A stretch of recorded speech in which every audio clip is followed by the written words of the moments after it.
sholat sendirian. Tapi ada yang lebih aman lagi apabila misalnya dalam rumahnya itu ada suami, ada istri, ada anak, kalau punya duit ada pembantu, rumahnya besar. Misalnya, jadi kalau udah waktu sholat datang, misalnya nanti suaminya sholatnya di mana, istrinya sholat sendiri, anaknya sholat sendiri-sendiri. Nah, ini salah ya.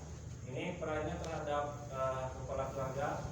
Nah, ini harus lebih diperhatikan lagi yang sudah berumah tangga ya kan. Nah, kalau bisa itu kalau ada istri di rumah, misalnya bangun jam 3, jam setengah 4, jam 4 ya, ajar istrinya bangun sholat. Itu untuk melatih ya kan, melatih anak istri kita untuk sholat malam.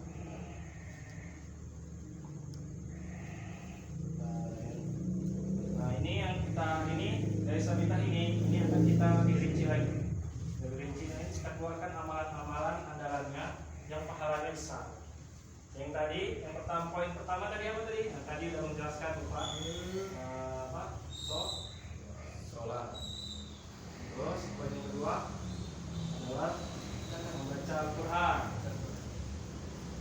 Membaca Al-Quran.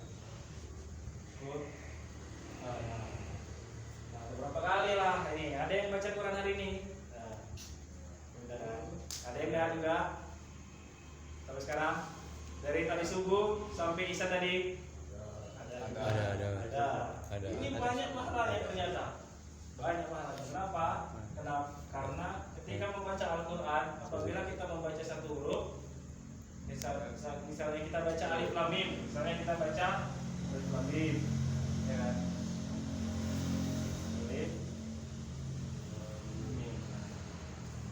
Alif Lam Mim.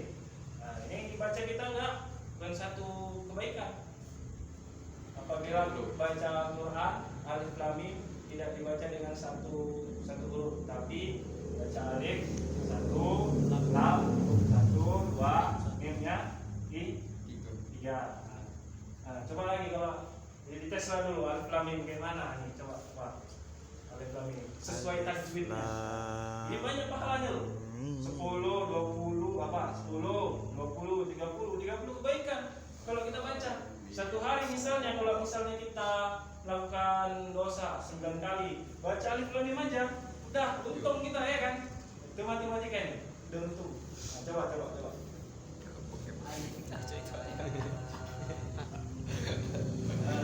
Nah, lagi apa? Ulangi, bisa belajar. Bagi siapa yang belum pandai terus mau belajar, dia pahalanya dikali 2. Kalau abang masih belum pandai, 10 bagi belum pandai, jadi 20, jadi 40, jadi 60. Bagi orang yang belajar masih belajar baca Al-Quran, baca Alif Lam Mim aja, pahalanya 60. 60 Bung. Bisa ada. Alif Lam Mim. Amin. Coba. Alif Lam Mim. Mimnya lam mim gitu. Alif Lam Mim. Nah, ya. Coba ini maju hijau, abang maju hijau. Bismillahirrahmanirrahim. Alif Lam Mim. Nah, Masya Allah, luar biasa ya. Tapi ini padahal bacaannya alam haroh. Nah, ini saya mau saya jelaskan bahwa dulu apa namanya? Dulu sebelum Al-Quran dia jadi kayak gini, sebelum Al-Quran jadi kayak gini, dia belum ada harokatnya. Jadi makanya dulu penghafal Al-Quran itu luar biasa ya. Dia tanpa ada harokat, tahu. Misalnya Al-Baqarah kayak gini, tahu ya, langsung. Kalau zaman sekarang kan kita udah ada ini, dibantu dengan harokat. Kalau Alif Lam Mim, Alif kan, Lam Mim panjang, ya kan?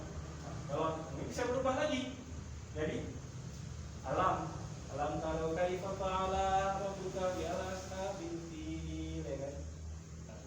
Nah, bisa berubah. Apa yang masuk poinnya di sini? Jadi ada satu surah di dalam Al-Quran itu untuk menantang manusia apabila bisa nggak membuat surah membuat satu surah saja tandingan Al-Quran. Tapi nyatanya sampai sekarang itu nggak ada yang bisa. Kenapa? Dari segi bahasa saja bisa berubah dari bentuk satu alam ini, alif lam sama alam taro ini bentuknya sama, bisa berubah dan artinya berbeda-beda. Itu luar biasa Al-Quran. Ya, ini sekilas informasi ya. Nah, ini masih kasus membaca Al-Quran. Membaca Al-Quran aja sudah banyak ininya. Belum lagi dia menghafalnya. Wah, hari lah. Wah, 50 lewat. 140. Nilai orang yang menghafalkan Al-Quran satu ayat itu nilainya 4 kali lebih banyak pahalanya. Nah, ini tertera kenapa? Ini tertera di Quran surah ayat 54. Surah 54. Bukan Qurannya di ayat 17, ayat 22, ayat 32, ayat 17, 22, 40. 17, Ayat 20. 17, Dan dibaca ya. 17. Suruh berapa, Pak? 54. 54. 17, 22. Ayat berapa? Itu 17, 22. Ayat 24.